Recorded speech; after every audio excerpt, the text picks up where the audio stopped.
آمادگی کامل به ارزش اسرائیل همچنان از کشور دفاع خواهد بعد از این حملات ترامپ به شبکه خبری فارس گفته ایران نباید به سلاح هسته‌ای دست پیدا کنه و بسیاری از فرماندهان ایرانی رو دیگه نخواهیم دید. همزمان همطور که برخی از صحبت‌های نتانیاهو رو شنیدید، او در پیامی گفت که عملیات اخیر عملیات نظامی هدفمند برای عقب راندن تهدیدات ایران علیه موجودیت اسرائیل. نتانیاهو خطاب به شهروندان ایرانی گفته ما یک دشمن مشترک داریم و روز رهایی از استبداد نزدیکتر از آن چیزی است که همیشه نزدیکتر از همیشه است.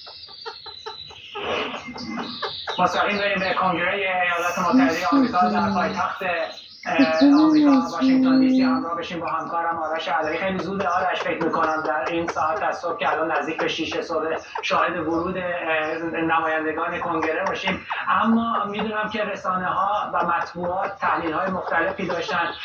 نگاه جریان اصلی در آمریکا در حمله اسرائیل به جمهوری اسلامی چگونه است؟ زمانی که این حملات اتفاق افتاد و ما خبرش شنیدیم، تمام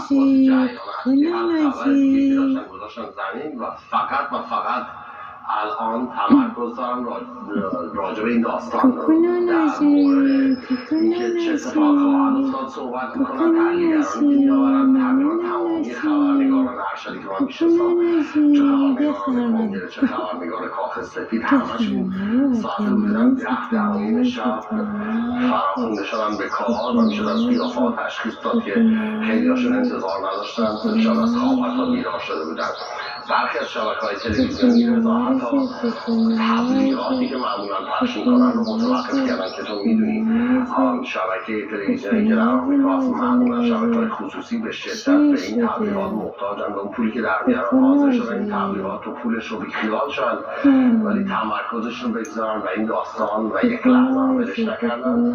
الان من گزارش‌هایی که دارم می‌خونم، آخرین گزارشی که به نظر خیلی جالب و داغ می‌آید گزارش اکسیوس هست که میگوید که دولت ترامپ در واقع در هماهنگی کامل بوده است از زمانی که آقای ترامپ آمده است به کاخ سفید، برخلاف اون چیزی که مطبوعات گزارش میدادن یا برخلاف اون چیزی که خود کاخ سفید به مطبوعات میگفته است، میگفته است آقای ترامپ مخالف حمله اسرائیل است، یا گزارش‌هایی درز می‌کرد مبنی بر اینکه خیلی روابط خوبی بین دو طرف وجود ندارد.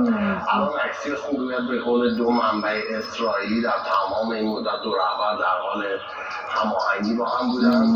حتی این هفته هم که آقایان ترامپ و نتانیاهو با هم تلفنی گفتگو کرده بودند، کاخ سفید گفت آقای ترامپ اقرار کرد به نتانیاهو که میخواد مذاکرات ادامه پیدا بکنن و نمیخواد اسرائیل کاری بکنن که این مذاکرات به هم بخورن. مطبوعات گزارش داده بودن که آقای نتانیاهو هم گفته از چشم.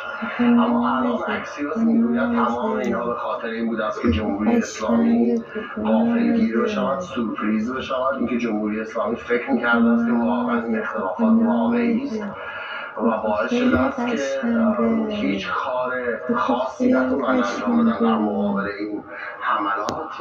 اکسیوس گزارش میدهد که کاخ سفید در جریان این حملات بوده است و بعدا با هماهنگی کامل با اسرائیل در واقع این حملات رو دارد نظارت میکنند. منتظر خواهیم تا 1-2 ساعت دیگه همونجور که تو گفتیم مقامات کاخ سفید، مقامات کنگره وارد خواهد شد. اونجاست که واکنش‌های واقعی رو خواهیم دید. با تو حتما در بخش‌های بعدی هم همراه خواهیم شد. آرش علایی همکارم در کنگره ایالات متحده آمریکا در واشنگتن دی سی.